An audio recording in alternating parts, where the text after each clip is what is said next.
All right, let's go to Malachi Singleton. We get a little bit of a wider angle here, and we're running a little quick screen out to the right side. And that right there is number 17, C.J. Brown. This was another case where an incompletion just failed a perfectly executed play across the way offensively, okay?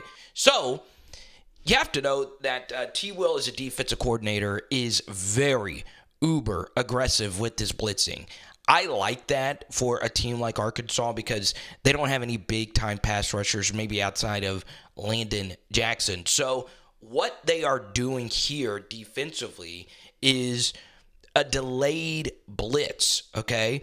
This could have been a green dog call, and what a green dog basically means is if the running back stays in the block, the linebacker's job is to blitz, or this could have just been a delayed pressure. So let's actually start with the protection. Both of these linebackers eventually come on a blitz, and you'll see here that this backer, his job right here is to eat the block of this running back, and this second level pressure is supposed to get home, okay? So let's first start with the left side of the offensive line. They dominate their assignments. This is just really good stuff right here to eat all of this, right? Just excellent, excellent, excellent stuff, okay? I mean, it's just perfect. I don't have time to shout each one of them out. The left side, though, is the more stressful side, okay? Remember, we have talked a lot about Harris. We've seen him go up against number 97 quite a bit. That is Quincy Rhodes Jr., and every single time Harris has dominated him. And guess what? Nothing has changed. Harris has just been eating his lunch all spring. But what's very interesting here is this backer actually destroys Harris on his own assignment, okay? And Harris gets destroyed. If you want to take two defenders out of the play to take up one offensive lineman, you want that all day offensively. So the reason why this backer did this was to help clear space for this backer to come through on a blitz. And watch what happens. He is untouched to the QB. But since this is a long developing defensive play, I don't mind that, right? Sometimes as a quarterback, there's going to be an unblocked A-gap pressure right down your throat, and you got to step up and make this throw. I understand that goes counter against what I've been saying on this channel for so long. You never want unblocked A-gap pressure. Sometimes you do if it is a delayed pressure coming from this far back, okay? Especially if it's a quicker developing play.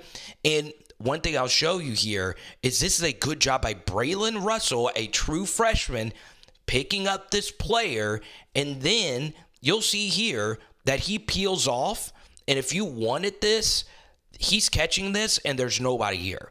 He might be scoring a touchdown on this. He's at least getting 20 yards. So you're never really throwing that. Now, let's talk about the route concepts. At first, I thought this was Haas, which means hitches outside and goes to the inside, but it's not. We have two verticals here on the right side, and we have a vertical here and a comeback route on the left side. So let's start with the left side of this play, okay? Left side of this play, man, I love this matchup right here. A receiver going up against a DB. I like that, okay, on a vertical route, all right? This is a single high safety look, and the read here is to throw either to here or to go here, okay? And you're running a little comeback right here. This ends up being a really good read by Malachi Singleton, okay? Varquise Gums, who's had a really good spring. Now, he can't block. Okay, that's something we discussed quite a bit. But as a receiver, he is really gifted. Okay, you have Varquise going up against a safety right here, and he burns him. All right, he just runs right past number 16 or number 18 here. I think that's number 16, Mitchell. And the free safety is actually number 18. And look at this. He's there. All right, that is burnt toast. The right read, poor execution, okay? Another thing here is if pre-snap you like this vertical matchup, if you're Singleton, what I would do is look left to hold this free safety and then come back right to Gums on the vertical if you believe he's going to win it. And this is where he probably got spooked. Number 20, even though he can't hit him, he's coming unblocked right here. Number 20 is Alex Sanford, a linebacker from Ole Miss country, Oxford. In a game, you're going to be getting destroyed. I think that did spook him. This ball came out a little funky. You got to have that one. But that is a case where 10 of the 11 players did their role. We just need the QB to make the throw. And I've been big on giving Singleton a shot here. You just got to have it. Now we get a little zone, little run here to the left side with Russell. Russell might have some juice, y'all. It's actually just a little quick handoff here to the left side. It gets eaten alive. Face mask penalty, though, would have given it an extra 15. That play was just kind of dead from the start, okay? So there you go. You miss that vertical shot and you're trying to run the ball. It's frustrating. It really is. Okay, let's see here. Good offense. Really good offense. I'm telling you, man, I don't know what Arkansas's plan is for Marquise Gums. This is a very interesting, deep, tight end room for Arkansas, right? It's definitely the best position group on this offense, and it's probably not close. I love this play design. I really do. Okay? Remember, Harris had been dominating Green quite a bit. Now you leave Green unblocked, okay? You give him a little block right here, and then you leak them. The Chiefs do this better than anyone. If you want to learn more about tight end leaks, bang, that video is floating in the top right corner on my NFL channel, and this is just a really well-designed play. I love tight end leaks where it looks like they're blocking, and then you leak them out, and bang, this is just easy yardage right here, and who's to say Gums can't make a miss? I would like this ball location to be a little bit better. Yes, it's awkward. You're throwing against your body. We want to lead him. If we're able to lead him and he's able to turn upfield, he's able to potentially make this guy miss. You can see he kind of bobbled the catch right there, and he's brought down. Is that Hutch? What up, Hutch? I think that's Hutch. That's Trey Biddy right there. I know Trey. Yeah, I know a lot of people are going to be focused on the bad snaps, but the early returns on Arkansas's pass protection have been pretty good. So shout out to Mateos. I mean, one thing this bothers me when I see this in practice, and this is any level, high school, NFL, college.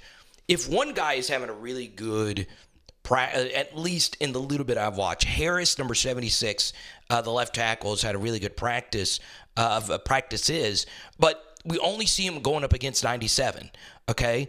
I want to give him different looks to really see if he can be an SEC left tackle, okay? I mean, he's just eating this 97 alive pretty much every time.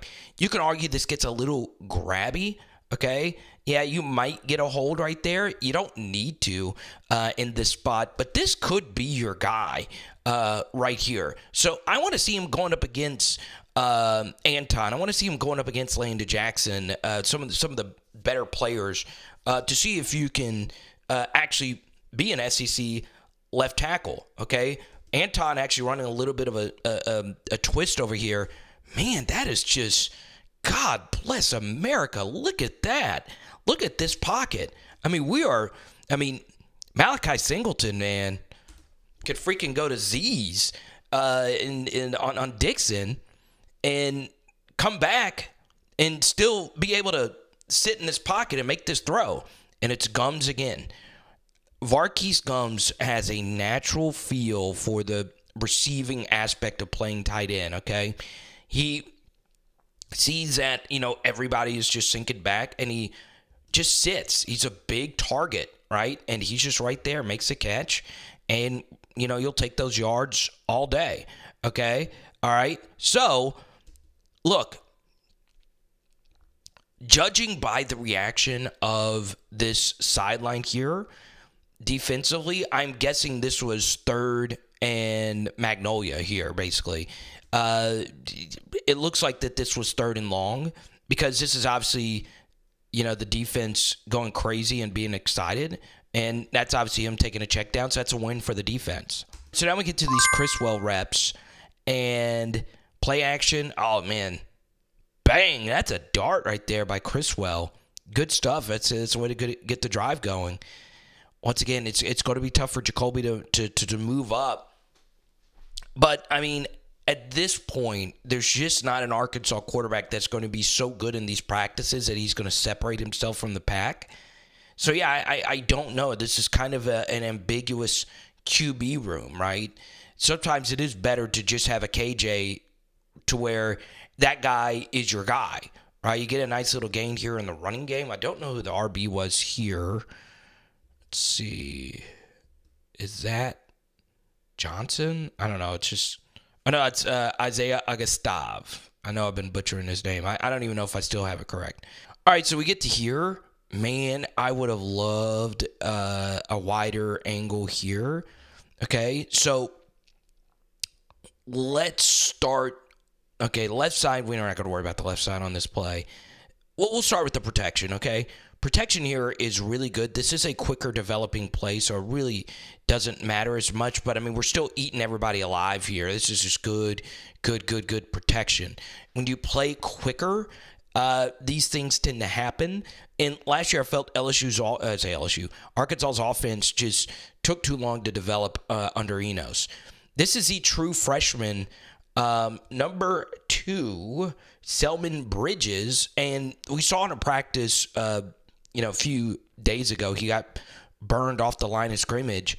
It's a lot asking a true freshman to play this aggressively press. And you can see he misses his jam.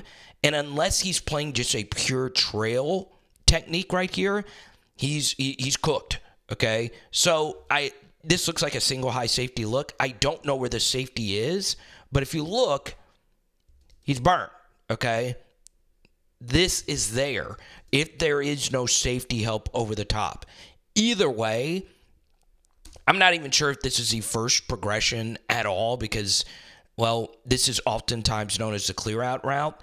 You have a linebacker here with inside leverage on, a pretty good 4-star running back. You should throw this every time. Okay, that's a good job by this receiver to shield 43 off. Okay, ball, you'd like it to be out just a little bit sooner. It's a pretty easy pre-snap read if you ask me. Okay, but the ball is still a really good ball.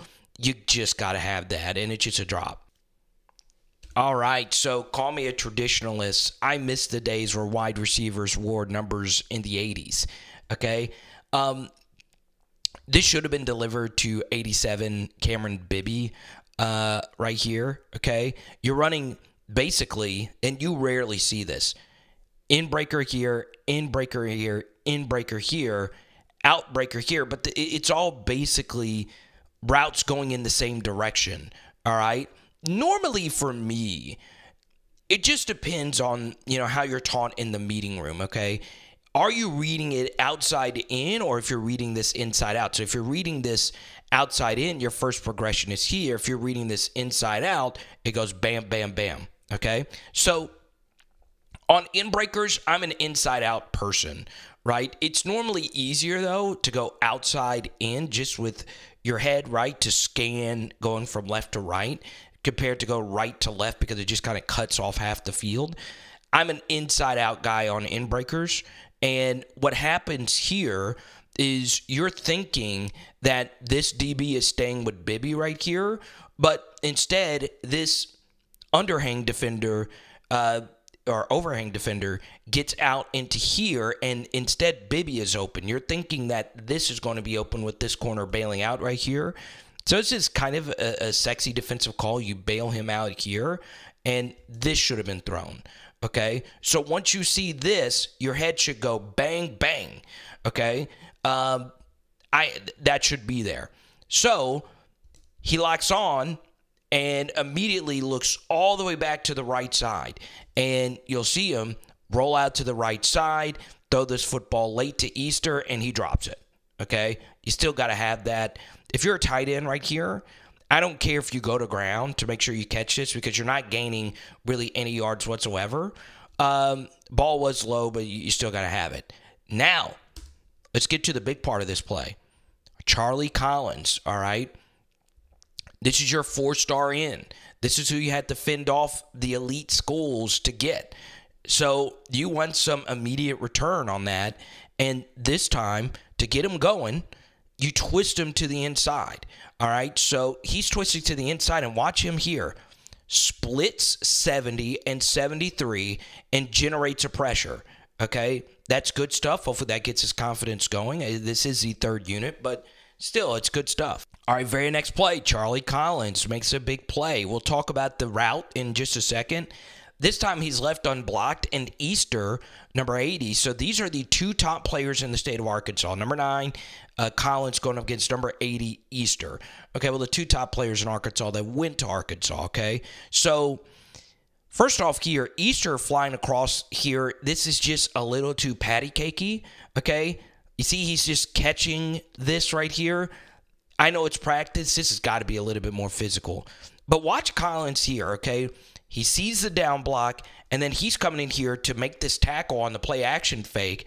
And immediately he sees that he doesn't have the ball, and he's then able to peel off and still be a part of this pressure. That is, I mean, he's a special athlete. That's why you're an elite 4-star. You want to see these kinds of things. Now, he's still probably a half a year away to actually beating traditional blocks. Both of these pressures, one was off a twist stunt, another was off him being unblocked. So eventually you want to see him start making plays in a traditional sense, just going up against a tackle. But this time, look at this. This is ridiculous reading and reacting. To see that the run, I can't tell you how many times I see an in, and they think the running back has the ball, and he just blows the running back off up. He gets off of this and then gets into the in this quarterback's face right here on the go. Okay. Once again, this is a backup receiver going up against a backup DB. I do not mind a vertical shot here. It's just out of play because Charlie Collins made a really big play.